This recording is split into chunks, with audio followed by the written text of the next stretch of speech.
Good morning बच्चों, निकालिए 6th class की हिंदी की बुक। 5th वाला लेसन चल रहा है, नेड का निर्माण। फिर सरलात कंप्लीट कर लिए थे, अब भाव व्यक्त करना है। कविता की उन पंक्तियों को लिखिए जिनमें निम्नलिखित भाव व्यक्त हुए हैं। तो पहला है, बादलों की घोर गर्जना में उषा की मुस्कुराहट दिखाई देती है। तो इसका भाव कविता में कवि बोल रहा है कि बादलों की गर्जना में उषा की मुस्कुराहट दिखाई देती है। तो इसका भाव क्या निकल रहा है, ये कवि कहना क्या चाह रहा है इसके अंदर, इस लाइन के इस पंक्ति के माध्यम से कवि कहना क्या चाह रहे हैं? विपरीत परिस्थिति में उम्मीद की एक किरण दिखाई देना। तो इसमें आप लिखो, इसमें क्या भाव प्रकट हो रहा है उसको आप मैं लिखवा रही हूँ। लिखिए, बादलों की घोर गर्जना में उषा की मुस्कुराहट दिखाई देती है।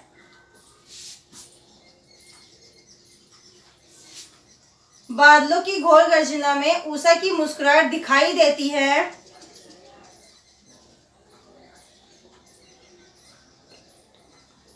इस पंक्ति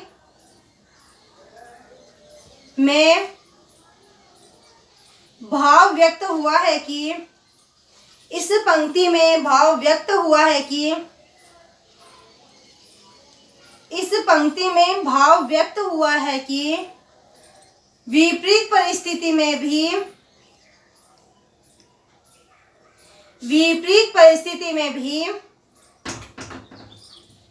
उम्मीद की एक किरण दिखाई देती है। विपरीत परिस्थिति में भी उम्मीद की एक किरण दिखाई देती है।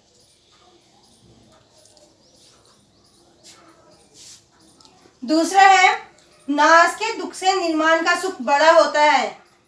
तो इसमें लिखिए, नाश के दुख से, इसी लाइन को एक बार वापस से लिखना है आपको। नाश के दुख से निर्माण का सुख बड़ा होता है का भाव है कि नाश के दुख से निर्माण का सुख बड़ा होता है।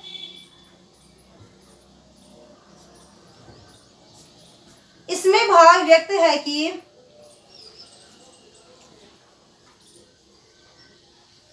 इसमें भाव व्यक्त हुआ है कि नाश का दुख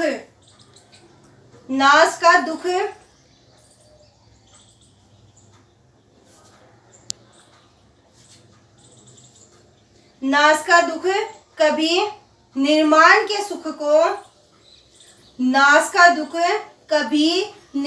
के सुख को दबा नहीं सकता है।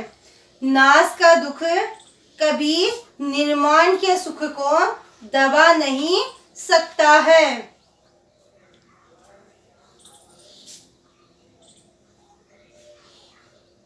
नाश का दुख कभी निर्माण के सुख को दबा नहीं सकता है, अर्थात कितनी भी विपरीत परिस्थिति आ जाए, कितना भी विनाश हो जाए, लेकिन जब हम निर्माण करते हैं उसमें जो खुशी मिलती है वह क्या करती है?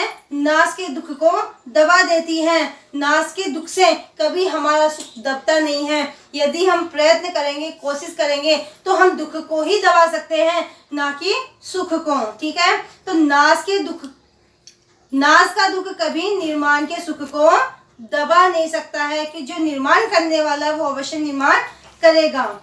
नेक्स्ट है, प्रलय काल में चारों ओर जो शांति छा जाती है उसी से सृष्टि का गान फूटता है। इसका भावार्थ देखिए, ये लाइन आपको फिर से लिखनी है, लिख लेना। उसके आगे आप लिखिए, यदि पूरे संसार में प्रलय आ भी जाए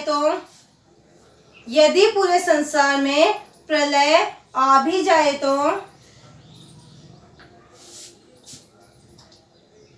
ये लाइन पूरी लिखने के बाद में आपको ये लिखना है, यदि पूरे संसार में प्रलय आ भी जाए तो उसके बाद भी सृष्टि की पुनर्रचना अवश्य होगी। उसके बाद भी सृष्टि की पुनर्रचना अवश्य होगी। पुनर्रचना अवश्य होगी। ठीक है।